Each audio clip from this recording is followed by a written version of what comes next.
Hey everyone, welcome back. Today I want to talk about a lens from Voigtlander, a lens that has kind of awoken me out of my photographic slump. A lens that if I were to buy a 50mm lens today for a mirrorless system and I wanted to slow down, take artistic images with beauty, glow, and amazing bokeh, this is the lens I would be taking a serious look at. In fact, this lens has won me over. I'm talking about the new Voigtlander 50mm f1 aspherical. Now this lens is an Leica M mount, which I love Leica M mount lenses of all kinds. And the reason I do love this mount is because you can adapt this lens to almost any mirrorless camera. You can adapt it to Sony cameras.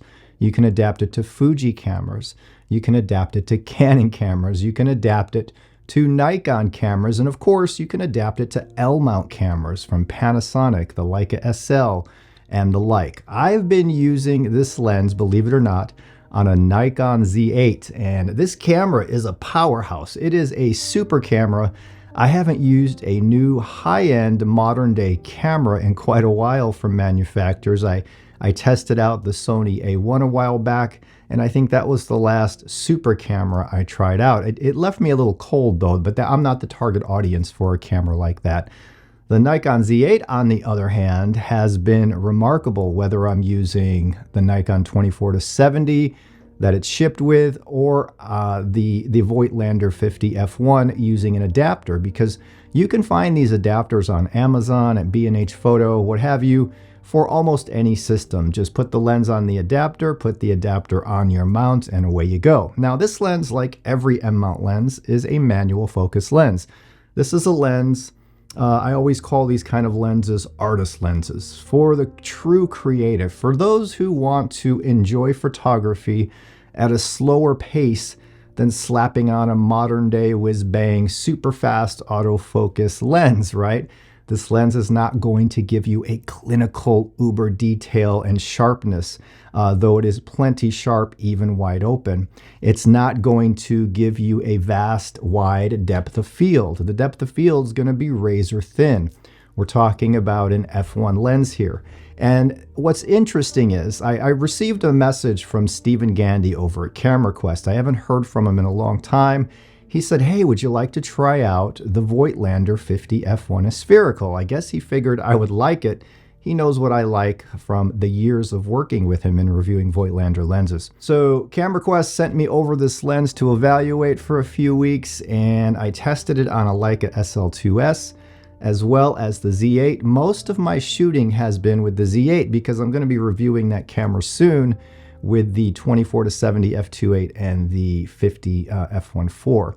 But for now, it's all about the Voigtlander Nocton aspherical f1.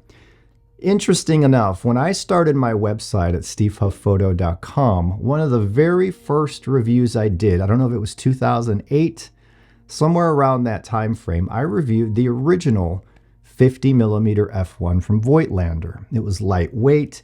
It was much more affordable than the Leica Noctilux. I believe the original Voigtlander was something like $999, something like that, and the original Noctilux was like $6,000-$7,000.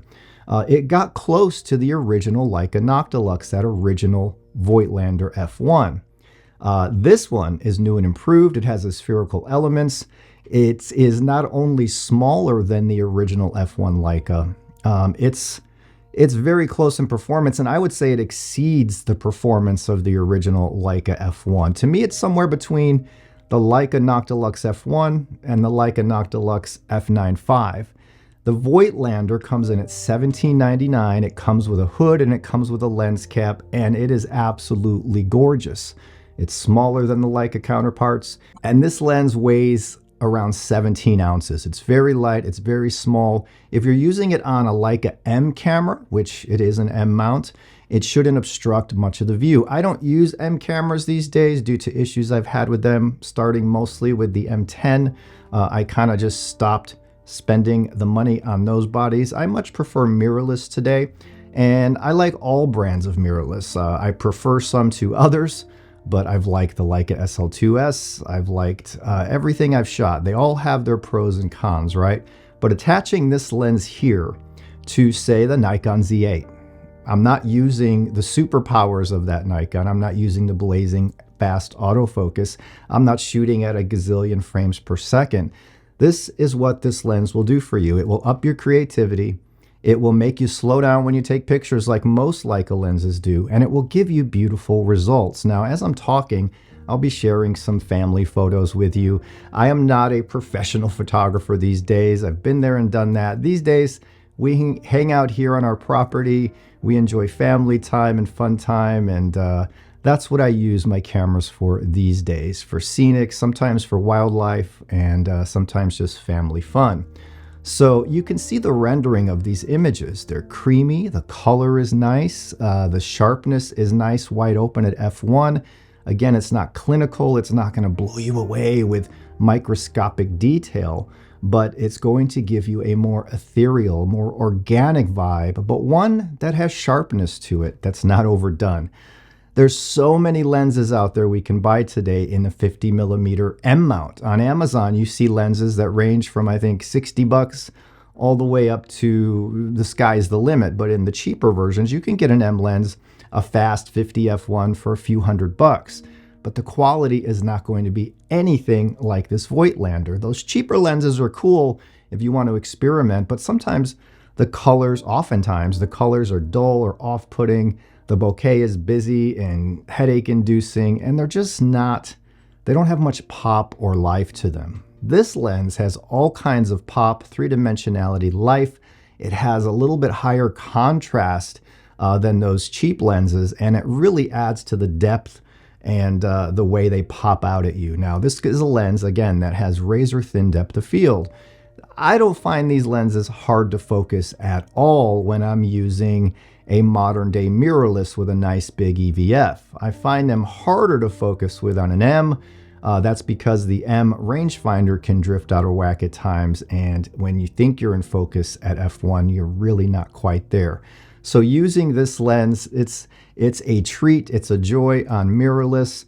It's a lens that I was scrambling, like, can I afford this lens? Do I have any other lenses I could sell? Can I sell that 35mm I never use, or that 90mm that I haven't used in 2 years to acquire this lens? I'm thinking about it because it's really, really the most common focal length I use. 50mm. That's what our human eyes mostly can see, right? The 50mm lens is the closest to our field of view that we see as human beings with our own eyes. So 50 is a natural match.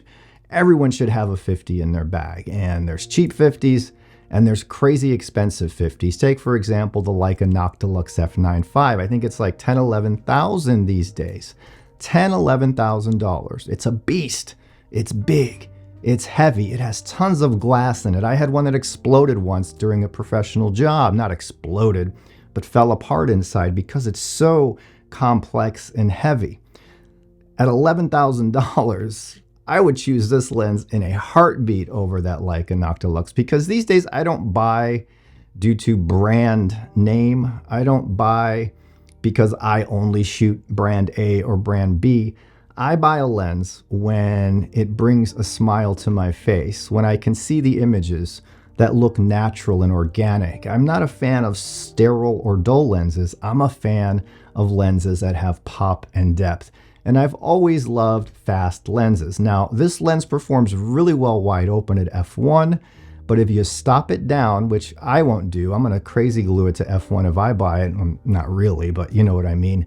It's meant to be shot wide open, and it performs really, really well at f1. Stop it down if you want more sharpness and a little more contrast, and it will pop even more, but you lose some of that depth and subject separation.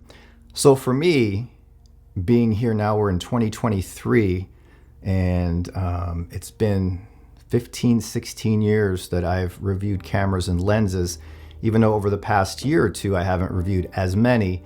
I know when I get a lens in that's special, that's really worth talking about, and this is one of those lenses. This is a special lens.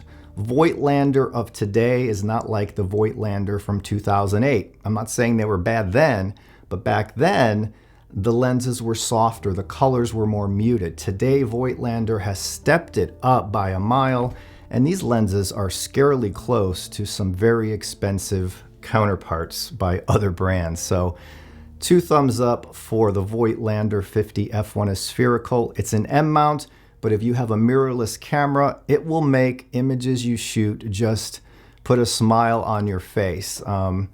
You will have people saying, oh wow, how do you do that? Because it looks so drastically different from something you would take, say, on your cell phone, right? And so many of us today use our cell phones for pictures, and we can create works of art with our phones. But we can create a special beauty with fast glass, and especially lenses like f1s or f9.5s or f1.2s, right? The beauty about the Voigtlander is you can get all of that in a modern day lens that looks modern. It's not going to give you the old fuzzies of the old school lenses. It's a beautiful lens, and it's like $17.99. And you can use it on any mirrorless camera. It's a win-win, and I just wanted to tell you guys about it. This came from CameraQuest, who is the Voigtlander distributor in the USA. Stephen Gandy sent it over to me, and I'm happy to review it. I'll put a link in the description below over to CameraQuest, where you can buy this direct from their website or learn more information about it, like the specs. As for the specs, I'll read them off to you right now. It's 50 millimeters. It goes from f1 to f16 in the aperture range. There's 9 lens elements in 7 optical groups.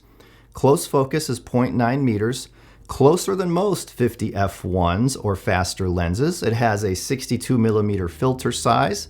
There's 12 aperture blades, and it weighs 17 ounces or 484 grams. Very small for an f1 lens. This lens also has 4 aspherical surfaces, floating lens elements for outstanding performance, and of course it's manual focus. You can adapt this to Sony FE, Fuji FX, Fuji GFX, Nikon Z, or Leica L mount. So it's a very versatile lens. It's an awesome 50. It's built really well. And here's what's funny. I've had so many Voigtlander lenses over the years. I've never had one Voigtlander lens break down or fail on me. I've had lenses from Zeiss break down, from Leica break down, from Sony break down, and I think that's it. But I've never had a Voigtlander lens break down. So they are quality. They're up there with some of the best little jewel-like lenses you can get these days, and I highly recommend them. So take a look at that 50 f1. It's a gorgeous lens. I'm going to feel sad sending it back. I don't think I can buy it. I'm in a no-buy mode for the next few months, so I'm testing my willpower here. But I would buy it in a heartbeat if I wanted a 50 millimeter lens. So I'll see you guys next time. Thanks so much for watching. Love you all. I'll be back very soon.